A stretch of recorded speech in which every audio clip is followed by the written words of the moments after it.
Muito boa noite para você que acompanha o Bahia Notícias nas redes sociais e também no próprio site. Sejam bem-vindos à edição dos destaques do Bem na Tela desta segunda-feira, 14 de outubro de 2019. Nós começamos falando um pouco sobre as manchas de óleo que atingem a região Nordeste.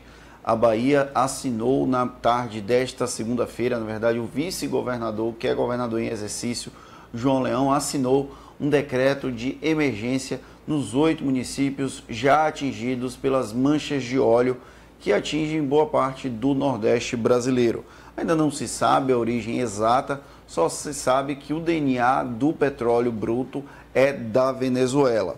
O estado já registrou manchas nos municípios de Salvador, Camaçari, Mata de São João, Entre Rios, Esplanada, Conde, Jandaíra e Lauro de Freitas.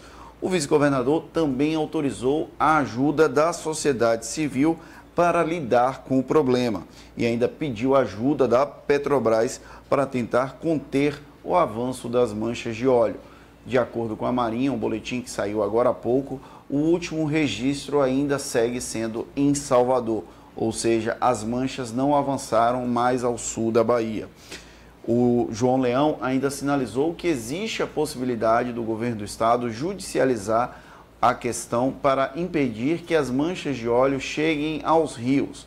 A medida foi adotada em Sergipe, aqui o estado vizinho, onde a foz do rio São Francisco pode ser atingida, corre o risco de ser atingida mais duramente. E essa medida, segundo o João Leão, poderia atingir, por exemplo, a foz do rio Joanes, aqui em Lauro de Freitas. Ainda sobre as manchas de óleo, foram encontrados barris contendo inscrições da Shell, que seriam lubrificantes, barris com lubrificantes da Shell, a petrolífera norte-americana. O ministro Ricardo Salles, do Meio Ambiente, pediu explicações à companhia norte-americana sobre a origem desses barris. No entanto, a companhia sinalizou que o conteúdo dos barris, o óleo encontrado nos barris, já não é mais do lubrificante contido nas etiquetas.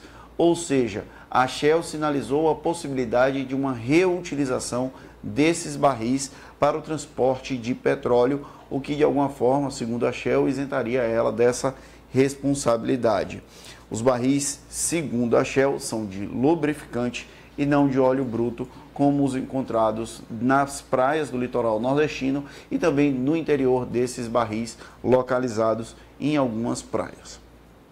Mudando de assunto, mas ainda seguindo num tema denso, uma criança de 4 anos foi morta pelo padrasto em Santo Antônio de Jesus após ser esfaqueada.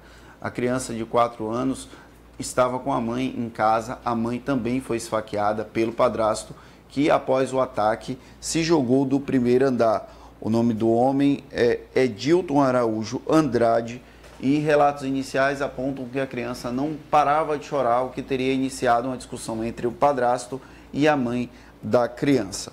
O homem segue internado depois de ter caído do primeiro andar e a polícia prendeu ele na unidade hospitalar, ou seja, ele já cumpre o mandado de prisão. A polícia vai pedir um laudo psiquiátrico do agressor, do acusado, para verificar se ele tem algum tipo de problema psicológico ou problema mental. O último destaque desta segunda-feira vai para uma repercussão de uma declaração polêmica da cantora Márcia Felipe. Ela publicou nas redes sociais, vou ler exatamente o que ela escreveu. Márcia Felipe colocou no Instagram, comentando uma publicação da Rede Globo sobre Irmã Dulce. Ajudar o próximo sim, mas não faz nenhum ser humano ser santo. Santo só o Senhor Jesus Cristo, não se deixem enganar, leiam a Bíblia. A declaração foi considerada polêmica e extremamente criticada nas redes sociais, causou revolta não apenas entre os devotos de Irmã Dulce, mas também outras pessoas que admiram a qualidade da santa que foi canonizada na manhã deste domingo no Vaticano. Deixou de ser meramente Irmã Dulce e passou a ser Santa Dulce dos Pobres. A cantora, que é evangélica, foi altamente criticada por essa postura. Agora, antes da gente ir para a nossa interação com os leitores, eu vou chamar o repórter Maurício Leiro, que vai trazer um pouco de como foi o final de semana esportivo aqui na Bahia, envolvendo os times da Bahia. E aí, tem o que comemorar os baianos? Uma parte sim, outra parte não. Boa noite a todos que acompanham o BN na tela. Vamos começar a falar hoje pelo Bahia. O Bahia que jogou na noite do último sábado no Maracanã contra o Fluminense e foi derrotado por 2-0 pela 25ª rodada do Campeonato Brasileiro. O Bahia até criou boas chances, finalizou bastante, mas parou ali no goleiro Muriel do Fluminense. Com a derrota, o Bahia segue na 8ª posição na tabela de classificação e na próxima quarta-feira já enfrenta o Grêmio em Porto Alegre pela 26ª rodada. Sem muito tempo para descanso, o Bahia já seguiu para o Rio Grande do Sul e vai ter os desfalques do lateral direito Nino Paraíba e do lateral esquerdo Moisés, que não jogaram o jogo do último sábado contra o Fluminense. Com a lesão na panturrilha, Nino vai seguir sendo preservado e o João Pedro, que foi titular contra o Fluminense, segue na posição. Já o Moisés foi detectado uma lesão de uma maior gravidade e vai precisar de um tempo maior para ter essa recuperação, e o Giovani também vai permanecer na posição. Por outro lado, o esquadrão vai contar com o retorno do atacante Arthur, aquele rapidinho que joga ali pela ponta e vai conseguir jogar contra o Grêmio. Ele não jogou o duelo contra o Fluminense porque tinha um cartão amarelo. Sem vencer a 3 partidas, o Bahia vai encarar um confronto direto contra o Grêmio, já que o Grêmio está em 6º lugar com 41 pontos e o Bahia a 3 com 38. Tem 3 pontos a menos com 38. Já pelo lado rubro-negro, o Vitória está pronto para a partida contra o Criciúma, que vai ser na próxima terça-feira, às 19h15, pela 29ª rodada, lá no Heriberto Rilse, em Criciúma. E após a boa vitória contra o Cuiabá por 3-1 lá na sexta-feira, o Vitória fez o último treinamento hoje, nessa segunda-feira, lá no CT do Avaí, já em Florianópolis, pertinho ali, são próximas às cidades, antes da partida contra o Criciúma. O volante Baraca sentiu um desconforto e está fora da partida, mas por outro lado, o G2 treinou entre os titulares e acredito que ele deve ali participar da partida normalmente. Além dos retornos do atacante Wesley e do Felipe Garcia, que não jogaram, estavam suspensos na última rodada. A expectativa é que o Vitória entre em campo com Martim Rodrigues, Van, Ramon, Everton Senna e Thiago Carleto, Léo Gomes, Lucas Cândido e o Felipe Gedós, Wesley, Felipe Garcia e o Jordi Caicedo. A partida é importante para o Leão, que pode ali emplacar a 3ª vitória consecutiva. Acho que a torcida está mais animada e é um confronto direto. 32 pontos, 28, Vitória em 15º, Criciúma em 18º. Para você conferir essas notícias e outras mais, você pode acessar a coluna Esportes do site Bahia Notícias. Obrigado, Maurício. Fernando. Agora a gente vai para a última parte do nosso live, quando a gente interage com os leitores. Para isso, a Priscila vai nos ajudar. Obrigado, Priscila. O José Albiraci dando boa noite, junto com o Israel Sanz, a Márcia Rios, Mari Rodrigues desejando uma ótima semana para todo mundo. Jean-Clay Silveira, estava sumido, Jean-Clay, voltando, ele que é de Maetinga.